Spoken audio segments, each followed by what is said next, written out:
সকল ধরনের জল্পনা কল্পনা ছাপিয়ে ডক্টর ইউনূস এবং তারেক রহমানের একটি বৈঠক হয়েছে এবং সেই বৈঠকে কি কি ফলাফল এসেছে তা জানিয়েছেন আমির খসরু। বন্ধুরা, আমির খসরু একটি প্রেস বিজ্ঞপ্তির মাধ্যমে বিষয়গুলো জানিয়েছেন। আপনারা জানেন যে ডক্টর ইউনূস এবং তারেক রহমানের মধ্যে একটা বৈঠক হওয়ার কথা ছিল, সেই বৈঠকটি ইতিমধ্যে হয়েছে এবং সেই বৈঠকে যে সকল আলোচনা করা হয়েছে সে সকল আলোচনা নিয়ে আজকে আমাদের এই ভিডিওটি সাজানো হয়েছে এবং সেটি যুগান্তর পত্রিকায় বেশ ভালোভাবেই নিউজটি প্রকাশ করেছে। তবে আমরা কিছুটা রিভিউ করবো আজকের এই নিউজটার মধ্যে এবং কিছু জানার চেষ্টা করবো যে এই বৈঠকে আসলে কী ধরনের ফলাফল আসতে পারে। তো আজকের যে বৈঠকটি হয়েছে সেই বৈঠকের শুরুতে ডক্টর ইউনূস তারেক রহমানের যে মা রয়েছেন অর্থাৎ বেগম খালেদা জিয়া তার শারীরিক সম্পর্কে জেনেছেন এবং তারেক রহমানও ডক্টর ইউনূসের শারীরিক সম্পর্কে জেনেছেন। মোটামুটি তাদের মধ্যে প্রথম যে কুশল বিনিময় সেটা হয়েছে। সেই কুশল বিনিময়ের পরে নির্বাচন বিষয়ে কথা হয়েছে, নির্বাচনের রোডম্যাপ বিষয়ে কথা হয়েছে। আসলে কবে নির্বাচন হবে, কিভাবে নির্বাচন হবে, নির্বাচনের দিনক্ষণ কিভাবে হতে পারে, নিরাপত্তার বিষয়, সকল বিষয়ে কথা হয়েছে বলে জানিয়েছেন আমির খসরু। তবে এই যে আজকের যে বৈঠকটি, এই বৈঠকটি আসলে একটা পজিটিভ দিক। অর্থাৎ আপনারা জানেন যে অন্তর্বর্তীকালীন সরকারের সঙ্গে এই বিএনপির মধ্যে যে একটা দূরত্ব সৃষ্টি হয়েছিল সেই দূরত্বটা কিছুটা হলেও নিরসন হবে বলে রাজনৈতিক বিশ্লেষণরা মনে করছেন। তো যুগান্তর পত্রিকায় যে বিষয়টি আলোচনা করেছেন ছাপিয়েছেন সেটা চলুন আমরা একটু জানার চেষ্টা করি।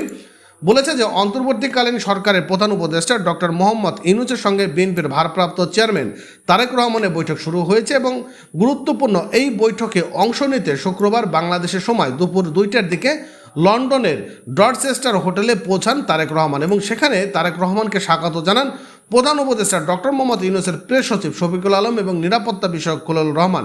এরপর দুই নেতার বৈঠক সেখানে শুরু হয়। তো এই যে দুই নেতার বৈঠক শুরু হয়েছে, এই বৈঠকটা কিন্তু খুবই ভালো একটা সময়, দুপুর 2টার দিকে মোটামুটি একটা বেশ ভালো সময় নিয়ে এখানে বৈঠকটি করতে পেরেছে। আর নির্বাচন এবং সংস্কার সহ চলমান রাজনৈতিক নানা ইস্যুতে বিএনপি ও অন্তর্বর্তী সরকারের মধ্যকার উত্তেজনা যখন চরমে, এই সময় প্রধান উপদেষ্টা এবং বিএনপির শীর্ষ নেতার এমন একটি বৈঠক আশাবাদী করে তুলেছে রাজনৈতিক মহল থেকে শুরু করে দেশবাসীকে। এটা কিন্তু খুবই একটা পজিটিভ দিক, যেহেতু আগামী দিনে খুব দ্রুতই জাতীয় নির্বাচন অনুষ্ঠিত হতে যাচ্ছে। সেখানে যদি অন্তর্বর্তীকালীন সরকারের সঙ্গে বিএনপির যেহেতু একটা বড় রাজনৈতিক দল একটি দ্বন্দ্ব থাকে, সেটি কিন্তু আসলে আগামী দিনের জাতীয় নির্বাচনটা সেভাবে সুষ্ঠু হওয়ারও কিন্তু একটা বিতর্ক থাকবে, নানান প্রশ্ন তুলবে। তবে একটা বৈঠক শেষে যখন নির্বাচন হবে তাহলে কিছুটা হলেও এখানে নিরসনটা দূর হবে। বৈঠক শেষে বিএনপির পক্ষ থেকে লন্ডনের বিএনপি স্থায়ী কমিটির সদস্য আমির খসরু মোহাম্মদ চৌধুরী ব্রিফিং করতে পারেন বলে জানা গেছেন। বর্তমান লন্ডনে এই বৈঠকের উপস্থিত রয়েছে এবং বিএনপির দায়িত্বশীল একাধিক নেতার সঙ্গে কথা হয়েছে বলে জানা গেছে এবং দলটির দিক থেকে কী বিষয়ে আলোচনা হবে সে সম্পর্কে তারেক রহমানের দলের স্থায়ী কমিটির পক্ষ থেকে ইতিমধ্যে কিছু মতামত দেওয়া হয়েছে। এর মধ্যে হচ্ছে নির্বাচনের সময়, অর্থাৎ নির্বাচনের দিন তারিখ বলা হয়েছে। প্রধান উপদেষ্টার ঈদুল আজহার আগে দিন জাতির উদ্দেশ্যে দেওয়া ভাষণে আগামী বছরের এপ্রিলের প্রথমার্ধে নির্বাচনের যে ঘোষণা দিয়েছেন, লন্ডন বৈঠকে বিএনপির পক্ষ থেকে সেই সময়সীমা পূর্ণ বিবেচনা করার অনুরোধ জানানো হবে। এই ক্ষেত্রে বিএনপি ডিসেম্বরের আগে নির্বাচনের দাবি থেকে কিছুটা সরে আসবে যাতে সরকারের আরেকটু এগিয়ে আসে।